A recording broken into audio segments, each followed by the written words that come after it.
materi pengantar bisnis sesi pertama ini ada 6 bagian. Bagian yang pertama adalah pengertian bisnis dan jenisnya. Kemudian yang kedua adalah tujuan kebijakan bisnis. Yang ketiga adalah kesempatan bisnis atau opportunity bisnis. Kemudian yang keempat, unsur ekonomi dalam bisnis. Kelima adalah hakikat bisnis. Dan yang terakhir, itu nanti adalah mengapa kita belajar bisnis.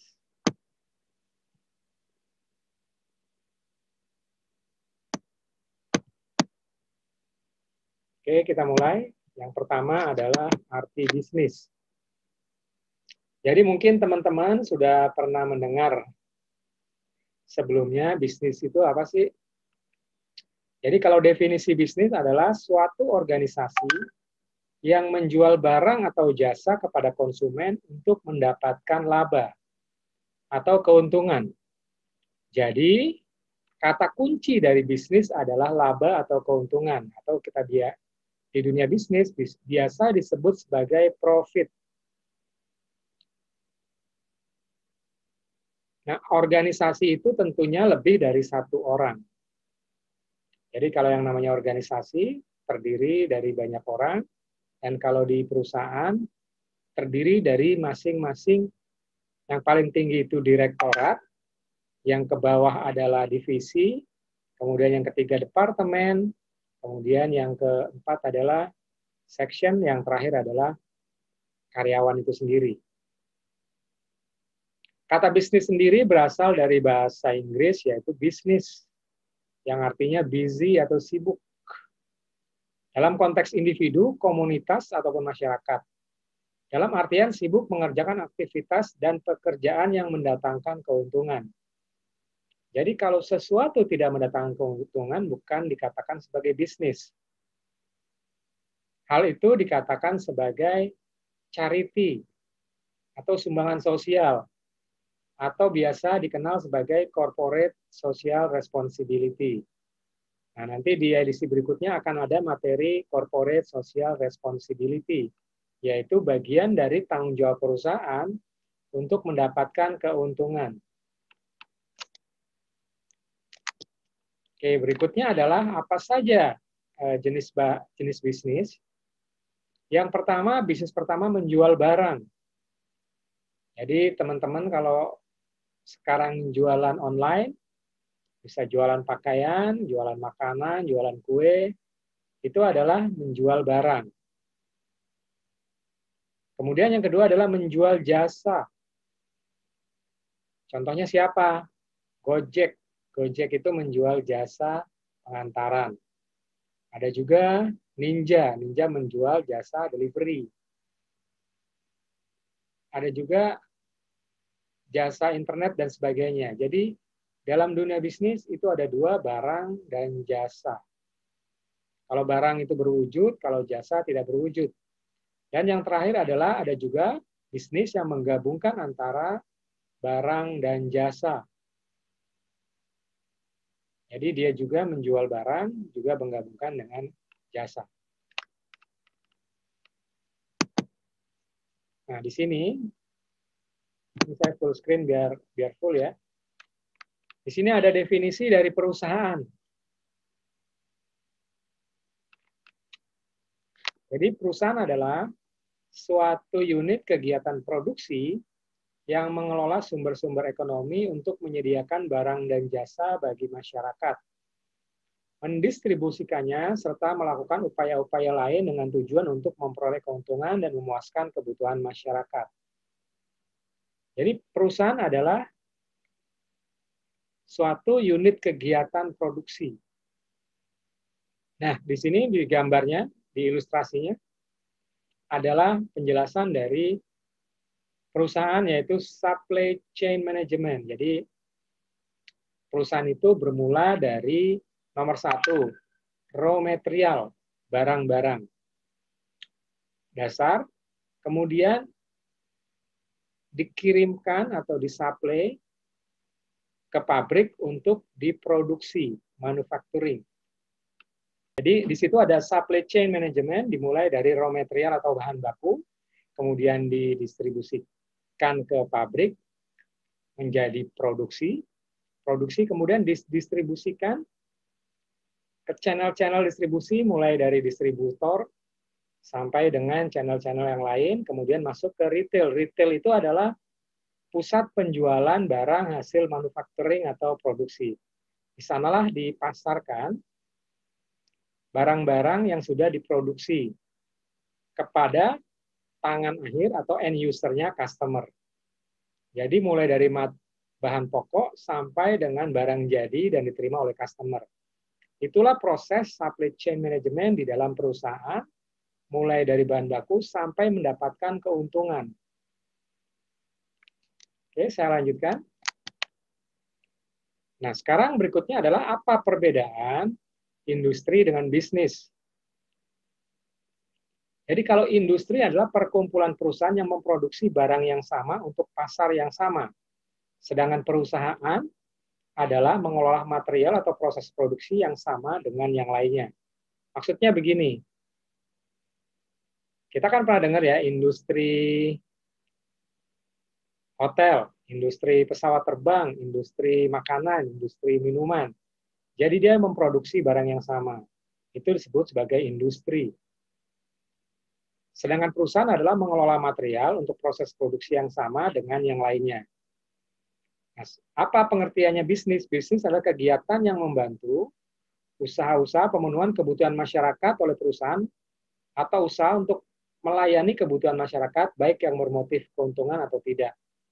Ada juga bisnis yang tidak bermotif keuntungan, tetapi itu bukan tujuan utama dari bisnis yang tadi disebut sebagai charity atau corporate social responsibility, itu bagian dari perusahaan.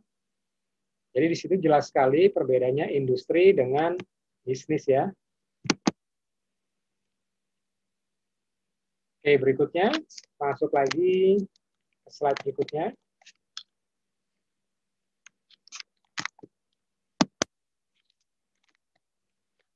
Nah, sekarang apakah kesempatan bisnis atau opportunity bisnis? Jadi kesempatan bisnis adalah kesempatan dalam berbisnis yang dapat dieksploitasi secara baik dan menguntungkan, yang mana kesempatan bisnis timbul dari adanya kebutuhan baru atau perubahan akan kebutuhan masyarakat, oleh karena para bisnismen harus dalam melihat kebutuhan masyarakat. Jadi maksudnya gini, jadi bisnis itu diciptakan oleh kesempatan. Misalnya sekarang lagi rame bisnis frozen food atau makanan beku. Nah, situ kita sebagai seorang calon bisnismen akan mencoba menjalankan bisnis frozen food. Nah, harus jeli. Harus jeli bagaimana maksudnya? Harus jeli siapa saja pesaing kita atau kompetitornya. Kalau kita jualan makanan beku yang harganya berapa? Karena makanan beku dengan harga yang berbeda, tentu konsumennya berbeda pula. Jadi harus jeli dalam melihat peluang bisnis. Karena hasil akhir atau ending dari bisnis adalah keuntungan. Jangan sampai nanti menjalankan bisnis tetapi malah merugi. Artinya, bisnis yang dijalankan itu tidak melihat peluang atau kesempatan bisnis yang memiliki peluang yang besar. Kadang-kadang orang melihat peluang bisnis karena lagi tren. Nah, di kuliah entrepreneurship kemarin yang pertama bagi teman-teman yang ikut, itu kan ada cara kita mendesain bisnis ya, mendesain bisnis dengan cara membuat kanvas, model kanvasnya seperti apa, mulai dari idenya, aktivitinya, kemudian sampai dengan segmen dan revenue atau biaya dan juga biayanya. Jadi di kuliah wirausaha kemarin kita sudah berbicara mengenai bagaimana menciptakan bisnis. Nah, pada kesempatan ini, setelah bisnis diciptakan, kesempatan atau opportunity-nya seperti apa. Jadi seorang bisnismen harus jeli melihat peluang untuk menjalankan bisnis tersebut. Unsur-unsur ekonomi dalam bisnis ada 6. Yang pertama tanah atau sumber daya alam. Jadi kalau kita mau buka bisnis ruko kan perlu tanahnya. Kalau kita mau bikin bisnis berkebun, buah-buahan, penuh sumber daya alamnya seperti apa. Jadi nomor satu adalah modal dasar untuk kita melakukan berbisnis. Kemudian yang kedua adalah tenaga kerja. Mungkin kalau bisnisnya masih kecil-kecilan gitu di rumahan, tenaga kerjanya ya kita sendiri. Kita yang menjadi marketingnya, kita yang mencari bahannya, kita yang mengelola, sampai kita yang memasarkan dan melakukan after sales service atau pelayanan kepada konsumen setelah dia mendapatkan produk.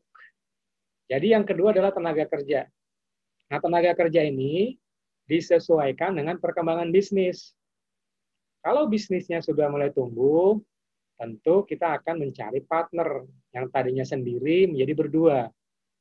Begitu bulan depan tumbuh lagi, ternyata misalnya kita berjualan pakaian, ternyata peminatnya cukup banyak.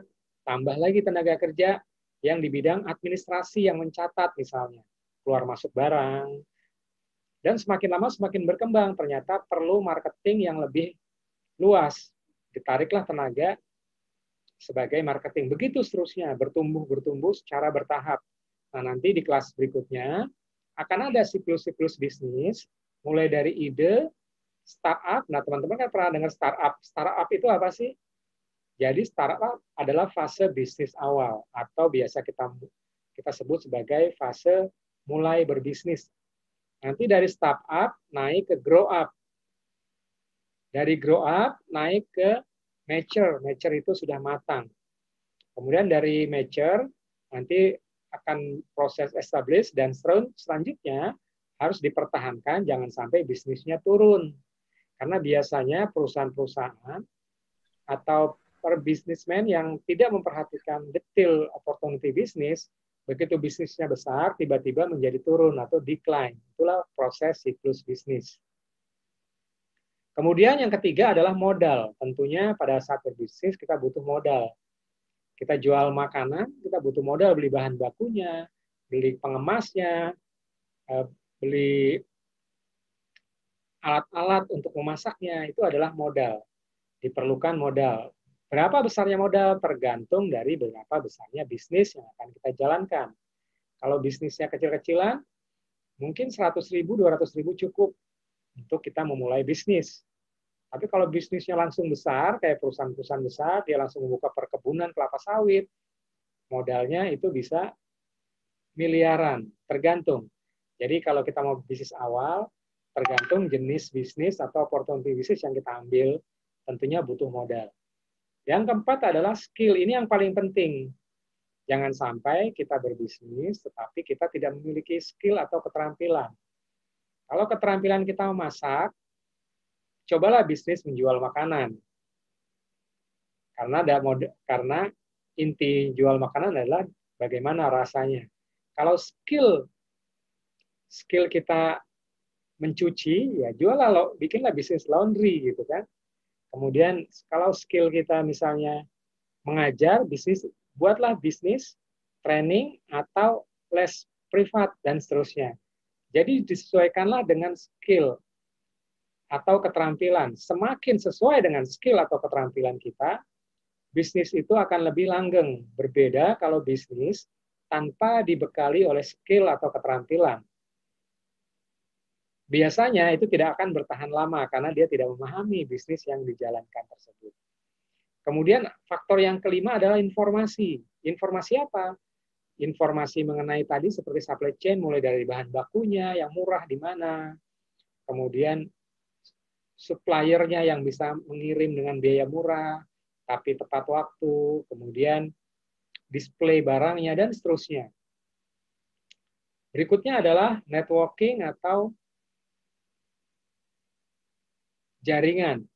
Networking ini penting, jaringan kita dengan teman-teman kita jadi bisa pasarkan, jaringan dengan pemasok barang, kalau kita jual pakaian, di mana yang jual pakaian itu murah, kita bisa beli, sehingga nanti profitnya akan lebih besar. Kemudian networking yang lain, misalnya kita punya networking teman-teman yang bisa menjadi yang membantu untuk memasarkan produk, mengenalkan usaha kita ke rekan-rekannya, itu adalah networking. Jadi semakin luas networking kita, akan semakin cepat bisnis itu berkembang. Apalagi di era digital seperti sekarang, di mana networking itu akan lebih penting karena ada teknologi internet yang memfasilitasi jarak menjadi bukan suatu hambatan. Jadi itulah 6 poin dari unsur-unsur ekonomi dalam kita memulai berbisnis, yaitu tanah dan sumber daya alam, tenaga kerja, modal, skill atau keterampilan, informasi, dan networking. Nah, sekarang apa sih hakikat bisnis? Seorang pebisnis harus melihat kebutuhan masyarakat, lingkungannya dengan proses identifikasi proses bisnis, bahkan antisipasi atau pertumbuhan potensi pasar di masa depan. Intinya, pebisnis harus melakukan manajemen terhadap faktor produksi yang tersedia dengan memperhitungkan biaya yang ditanggungnya dalam kegiatan produksi dan menyajikannya kepada konsumen atau masyarakat. Jadi hakikat bisnis yang pertama apa? Yang pertama adalah adanya peluang bisnis apa yang akan kita ambil. Kemudian yang kedua, hakikat bisnis adalah mengelola raw material tadi. Kalau makanan, raw materialnya berarti bahan-bahan. Kalau baju berarti dari vendor-vendor yang kita ketahui atau supplier dan seterusnya. Dan setelah diproduksi akan sampai kepada konsumen menghasilkan laba. Itu adalah hakikat bisnis. Nah, di dalam menjalankan bisnis tentu ada bisnis manajemen atau pengaturannya. Pengaturan bisnis. Ada 6 faktor agar bisnis kita berhasil. Yang pertama adalah strategi, yang kedua marketing, yang ketiga finance, yang keempat research and development, yang kelima human resource, yang keenam adalah operation. Nanti kita akan bahas lebih detail di kelas-kelas berikutnya. Saya jelaskan secara singkat saja, strategi itu adalah cara kita untuk memulai berbisnis. Cara kita mau berjualan online, mau berjualan offline atau langsung, atau kita mau berjualan dengan gabungan, baik secara offline maupun online. Itu adalah strategi. Kemudian masuk ke marketing. Pada saat kita marketing, bermulai dari segmen market yang akan kita tuju. Misalnya kita menjual pakaian muslim. Nah, pakaian muslim seperti apa? Kalau misalnya kita mau menjangkau segmen menengah ke bawah, tentu kan harganya harus disesuaikan. Misalnya harganya di bawah 100.000.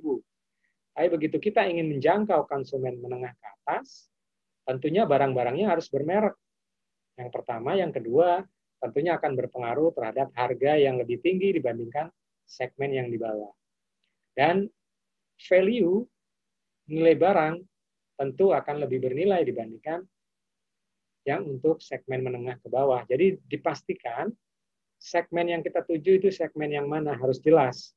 Karena kalau kita tidak jelas, tidak fokus dalam berbisnis, sehingga tidak optimal untuk menghasilkan profit. Bahkan cenderung kita blur proses bisnisnya. Oke, berikutnya adalah finance atau keuangan. Nah, keuangan yang sederhana kalau mulai dari bisnis rumahan, pemasukan berapa, jadi pemasukan itu dari penjualan. Jadi kalau kita berjualan makanan gitu, berjualan bakso misalnya, berarti kan di situ ada revenue dari dine in, makan di tempat, revenue dari take away, revenue dari delivery, revenue dari Gojek, GrabFood, kemudian GoFood atau GrabFood, kemudian revenue dari penjualan langsung. Jadi kita harus bisa melihat pendapatannya apa. Kemudian yang kedua dari aspek finance adalah pengeluaran. Jadi pendapatan dan pengeluaran. Pengeluaran untuk apa aja? Untuk beli bahan, untuk pengolahan bahan, untuk pengemas, kemudian untuk mendistribusikannya, kemudian untuk gaji tenaga kerja kalau kita mungkin sudah berpartner dengan 1-2 orang atau bahkan lebih. Jadi itu dari sisi finance, berapa pemasukan dibandingkan pengeluaran. Jangan sampai pengeluaran lebih besar dibandingkan pendapatan. Maka harus ditinjau. Kalau seperti itu, yang pertama ditinjau adalah segmen marketnya. Kedua, ditinjau produknya. Ditinjau pemasarannya. Ditinjau penetapan strategi pricing-nya, place-nya, dan sebagainya. Jadi pada aspek finance ini sangat penting sekali, jangan sampai bisnis kita jalankan tetapi mengalami kerugian. Kemudian berikutnya adalah research and development, yaitu pengembangan. Maksudnya apa? Misalnya kalau teman-teman buka jualan makanan, kemarin kan ada yang bisnis makanan ya, saya dengar pada kelas entrepreneurship, harus R&D-nya harus kuat. Jadi kalau kita misalnya berjualan makanan bolu kering gitu, nah bolu keringnya harus ada inovasi-inovasi. Misalnya yang ada rasa coklat, rasa nangka, rasa itu dari sisi rasa kita kembangkan varian-varian rasanya, rasa madu dan seterusnya, coklat, keju.